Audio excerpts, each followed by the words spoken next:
如果将诺克斯变身时用手半遮着脸，看作他为了摧毁阔朵不惜让暗影侵蚀自身的决绝，那么在他醒悟后形成的变身动作便可以理解为他从残尿之身的噩梦中走出，彻底掌控了梦魇的力量。想要读懂这些设定上的巧思并不难，可若想看清诺克斯是怎样的一个人就没那么简单了。究其缘由，还是剧中与之相关的剧情太过模棱两可，外加些许文化上的差异使然。比如我说诺克斯会亲手杀掉 No.5 和 No.6， 反倒说明了他骨子里是个温柔的人。屏幕前各位肯定以为我没睡醒，但现实或许就是如此反常识。那么这一次，我将与照屏幕的各位一同站在诺克斯以及小樱先生的视角，重新梳理一遍假面骑士 Z 的剧情，但愿能借此探寻到编剧高桥由也口中这位大河剧主人公的灵魂所在。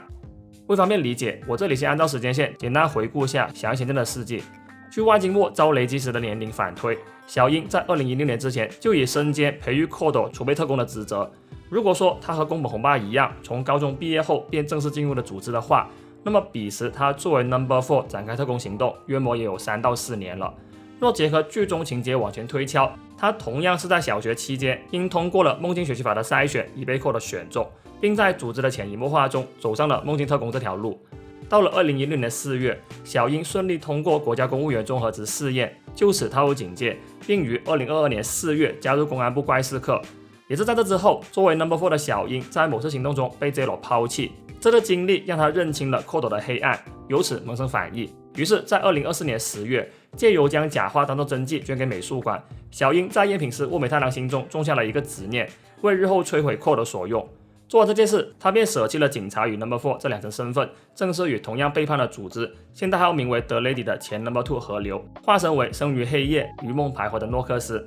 透过第1集中富士烟铁也提供的报告可知，自小樱人间蒸发后，暗箱事件发生的频率剧增，具体为什么我就不解释了。直至2025年9月，随着诺克斯将矛头对准自己曾经的学生，故事开始进入分歧点。结合现有剧情分析，诺克斯原本的计划应是利用成为 Z 的墨替自己阻止噩梦蔓延，并在此过程中夺取墨终将到手的恢复梦胶囊，用以复原自己损毁的变身道具，进而重获足以对抗自身梦魇的力量，最终将其打倒，回到现实。另为避免墨受牵连，诺克斯在夺取恢复梦胶囊后，便打算让其知难而退，重归普通好青年的人生。然而墨非但没有退缩，反倒在诺克斯陷入僵局时及时出手，替他打倒了梦魇。噩梦固然可恨，但做梦者无罪。基于这一想法，墨违抗了命令，拯救了组织的敌人。这也使得诺克斯照葫芦画瓢，回应墨道：组织固然可恨，但特工无罪。我相信这句大白话已是对诺克斯前半程自相矛盾的言行举止最为利落的注脚。站在观众视角看来，诺克斯从未真正克服自身对无尽黑暗的恐惧，没有墨的介入，他之后的计划不过是一纸空谈。明明他一直想阻止这个学生重蹈自身覆辙，可一次又一次接受了自己的教导，最终成长为能够独当一面的特工的墨，却反过来给自己上了一课，还拯救了自己。这何尝不是一场投桃报李式的佳话呢？读懂诺克斯有关墨的想法，我们再回过头品鉴一下他早前让铁野做噩梦一事。对于这段剧情展开 ，staff 们也在复印轨中分享过见解。他们认为诺克斯也在烦恼现在要做的事究竟是对是错，这才选择了让铁野做噩梦。某种意义上，就像一边的踩油门，一边的踩刹车。顺着他们的想法往下延伸，诺克斯此举既有可能是想通过让自己在乎的人陷入危险，质问自己该不该踏上这条不归路，也有可能是想借此彻底斩断自己的退路。而若结合我前面的分析以及 staff 们的理解，诺克斯踩下的油门既是让铁野的噩梦成真，使得噩梦得以大范围扩散，而他踩下的刹车则是利用墨去阻止噩梦蔓延。当然，你问我诺克斯是否有想过以铁野的噩梦为锚点，制造一个自己的学生与上级彼此熟悉的契机，继而促成怪事课与新晋梦境特工的合作？哪怕剧里之后都不打算明说，我都倾向于是有的。毕竟没有怪事课的助力，梦魇都不知道闯入现实多少回了。随着诺克斯梦醒，复仇者联盟的计划也步入了下一阶段。而在取得 Zero 的记忆体后， The Lady 又特地安排了一场死亡游戏，将诺克斯另一名学生已被踢出 Code 的前 No.6 拖了下水。此局 The Lady 旨在让墨透过前 No.6 看清 Code 的黑暗，再辅以自己的心理暗示，让其主动退出，令 Code 折损2元战力。而在诺克斯看来，墨能退出 Code 固然是好事，可他不能任由再次被卷入纷争的红爸就此丧命。于是他能想到的只有向林梦透露梦魇诞生的部分真相，利用林梦的心态变化激起墨的责任感，让墨先把梦魇打倒，救下红爸再说。但你问我，诺克斯当时对红爸说的那些话究竟是否发自真心？我认为可以说不是，也可以说是，只因诺克斯已经把能做的事情做完了，接下来只能看莫的选择。如果莫选择放弃，那诺克斯就只能亲眼看着红爸死了。可莫要真救下了红爸，诺克斯接下来得面对的便是很大概率会回归 Code 的 No.6 以及更难脱离 Code 的 No.7， 而他们都将成为诺克斯摧毁 Code 的障碍。到了那时候，诺克斯又该如何面对不断阻拦自己实现最终目标的学生们呢？且说白了，所谓的死亡游戏，某种意义上也是 The Lady 特地为诺克斯准备的，只因他早已看穿诺克斯的组织固然可恨，但特工无罪，并不只是说说而已，这才把问题摆在他面前，逼着他放弃这种半吊子心理，做什么都要瞻前顾后，要怎么成色呢？ Lady 除了柠檬之外的一切，在他看来都是资源而已，资源怎么用怎么丢，他都已经做好判断了。但是 Nox 是希望在自己能尽到的能力范围内，把事态控制的最小。问题在于 Lady 在压他 ，Code 在压他。说实话，34集之前 Nox 可以走的路是非常受限的。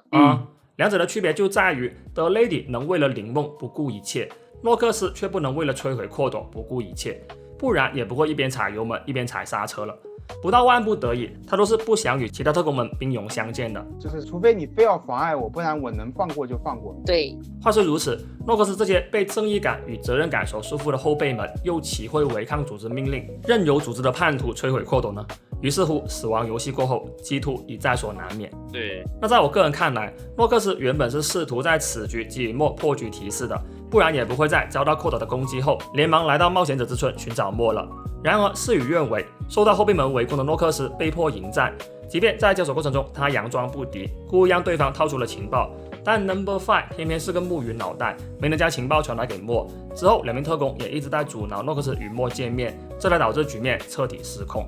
讲到这里，容我先按照惯例讨一波正面反馈支持，数据 OK 的话，我这2周就把 OP2 印象解析给做出来。另外，招品屋每周日晚8点半后都会直播复盘，当做热播特色剧。若想实时收看我们的独到解析，欢迎加入频道会员，更多精彩回放与精讲视频在等着你。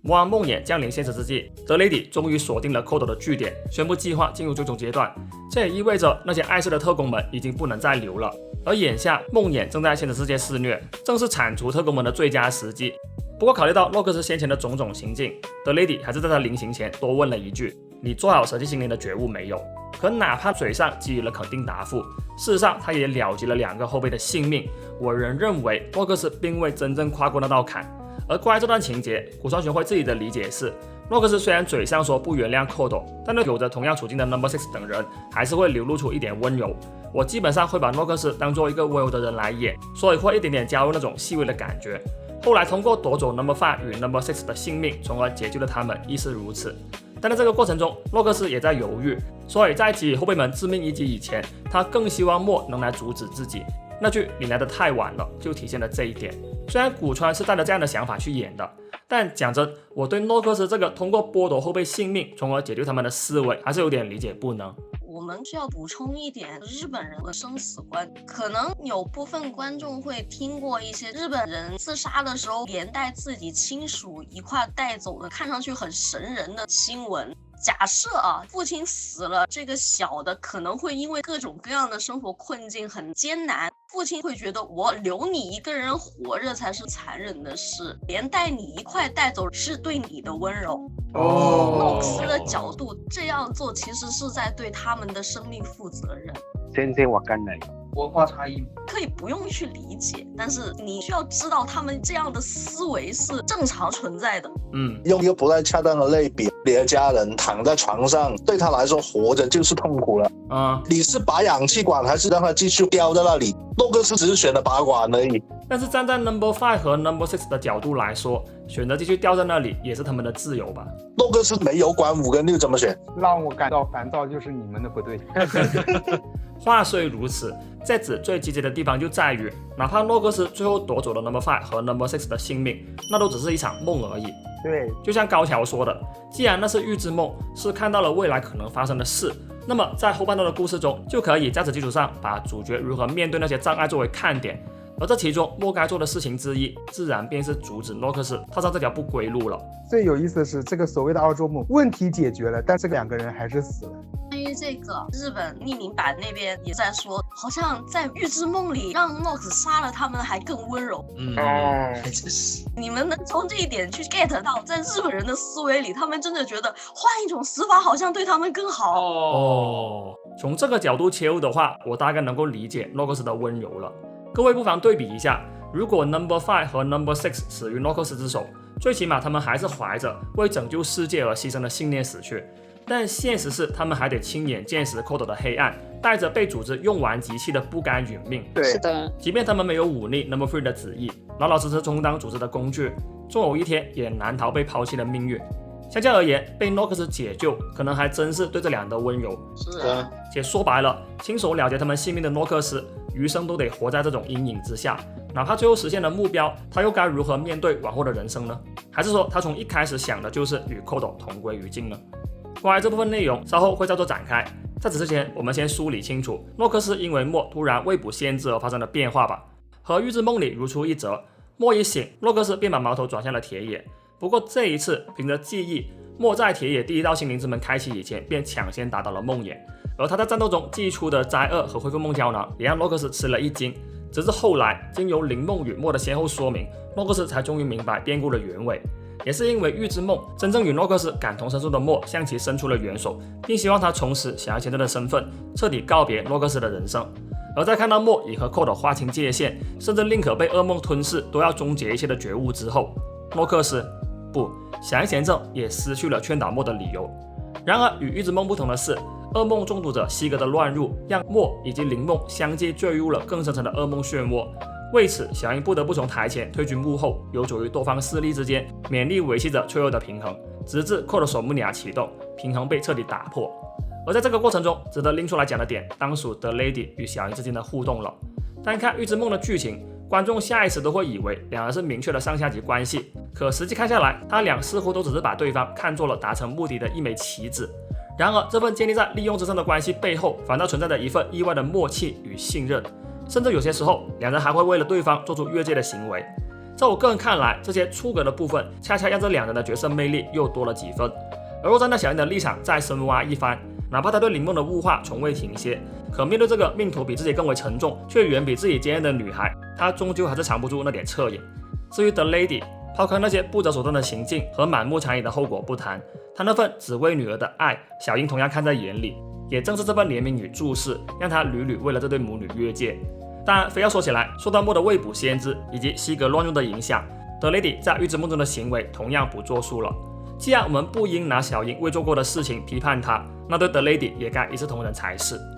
回到正题，自Kodo守木尼亚启动后，全人类的记忆、感官以及内心悉数被改写。No.6 遭No.3 肃清，甚至连小樱自己的尊严也被No.3 碾碎。这一连串巨变，每一下都狠狠砸在小樱的神经上。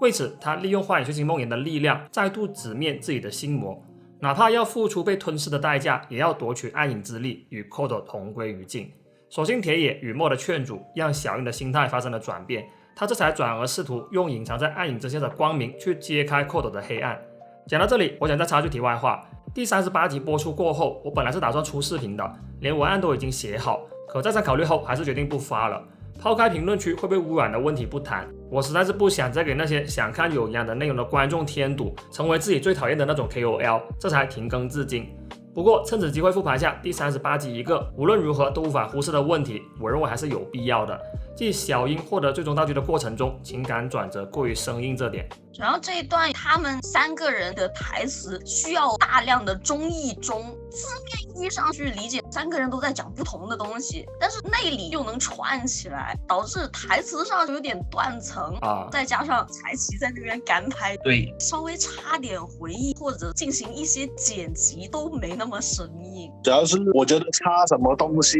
都解决不了。对，很致命的一点是，这3人探讨的话题核心是从铁野不受 Kodo守木尼亚影响而出发的，插入3年前小樱和铁野打赌的回忆纯跑题，加上铁野在预知梦里的塑造同样不作数了，且除了突然记起梦魇这点以外，铁野做成的其他事情都无法佐证灵魂是无法改变的，导致插入回忆的路子被完全堵死。所以这也是整体架构不是上的一个问题。对，换了个导演来，他都是这样的。我其实设想过一种补救方式，在小樱说完他玛西卡后加一段戏，一、暗影梦魇立即攻过来，或者说2句垃圾话后再攻过来。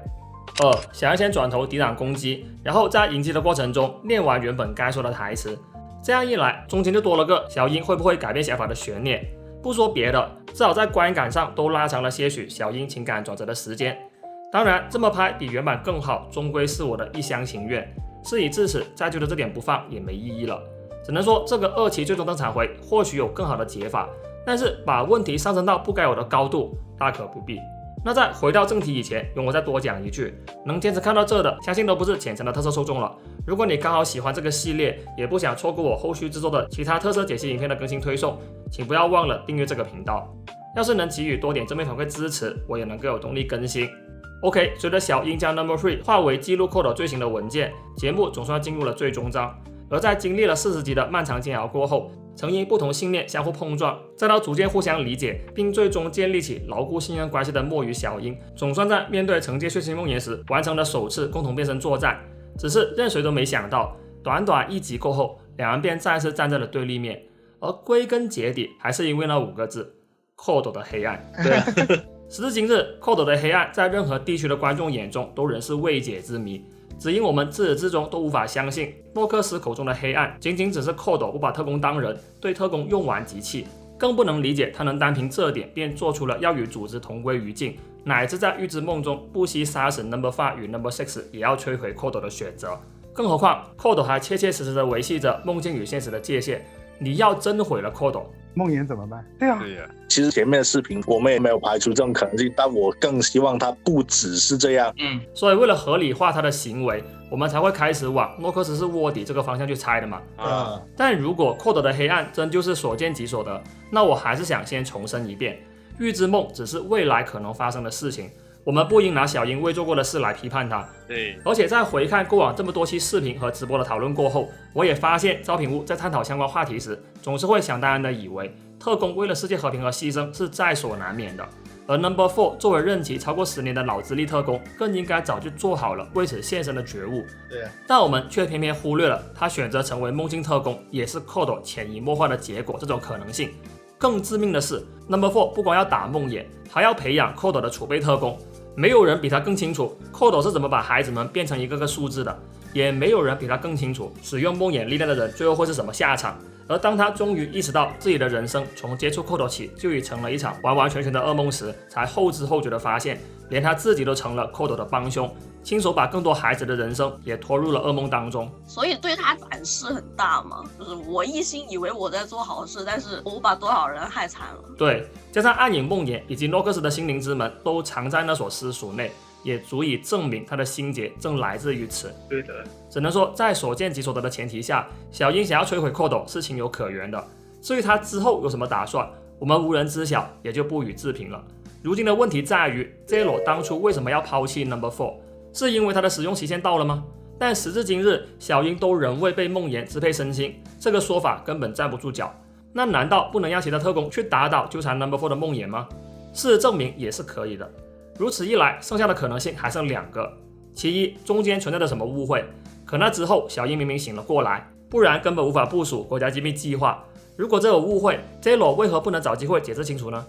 其二 ，Zero 是故意抛弃 No.4 的，要么是为了让他脱离组织，忘掉一切，重新开始，要么是故意推他走上摧毁KOTOR这条路，以便自己实现最终目的。如果是第二种情况，那我更好奇的是，诺克斯所谓的知晓一切之中，究竟是否包含 Zero 的真正用意了？如果包含的话，卧底说尚存一线生机，反之他也不过是自以为知晓一切罢了。对，当然我不排除高桥能跳脱出上述所有可能性，给出一个完美的解释哈。我不怕他谈，我怕他直接就不讲了。对，你知道的。我觉得把它讲清楚是这个节目很重要的一环。他不把信息摊出来的话，观众对这种事情会一直无法释怀。他理论上有必要说明，但也确实还有几集。直接就看了。那万一高桥给出的是弹幕最多的解法呢？毕竟他也没少干这种事啊。你的评论有点尖锐。这个时候你就要学会使用那个表情包了。高桥先生不是那种编剧。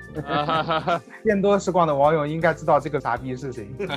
好了，不要说了。怎么说呢？由于 Z 的主题是梦，加上剧中给出的多是碎片化信息，这才给了我们那么多讨论的空间。他露出来的各种破碎信息，让我去尝试串起来的过程本身是很有趣的。对，包括我们早前也分析过，小樱这8年半的警察生涯发展轨迹，使得是不太寻常的。身为职业组精英，他既不应被调到怪事课这种边缘部门，更不会在离职前人事警部补，除非他在那之前出现了严重违纪，遭遇重大工作事故，或是出于健康等个人原因自行申请的降职调岗。对，这里的确存在设定不够严谨的可能，但诸如此类模棱两可的部分就如层层迷雾笼罩在其身上，这才使得我们始终无法看清小樱前正这个人。对，偏偏林梦被车撞后失踪，以及莫的父母意外身亡，都发生在了他加入怪事课的不久前。其他正式加入怪事课时，恰逢民法修改，使得莫刚好成年了。对，种种巧合全部堆积在小樱加入怪事课这个本就不寻常的调任之上，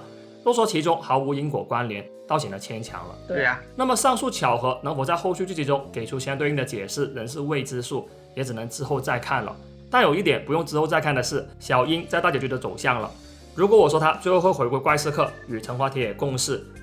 相信吗？可以。我觉得可以。但他是自己主动回去的，还是被铁野拉回去的，我就不好说了。Nox 是有负罪感的，他有这么厚的脸皮，自己回去当警察吗？我存疑啊。也是，不说死吧，90%都是富士街要拉他回去。还是在居酒屋里拉他回去的是吧？可以。行。视频尾声，我想再问一下各位，通过我们这一轮梳理过后，是否对小樱前正这个角色有了更深一层的理解呢？get 到了，但我还是觉得他好拧巴。拧巴毫无疑问是有的，但我觉得温柔的成分也能在这里面体现出来。还是那句话，我更希望他不只是这样。看嘛，万一后面有反转呢？是。那不知道屏幕前各位又会有怎样的感悟呢？欢迎在评论区与我们继续探讨。祝好梦，拜拜。拜拜。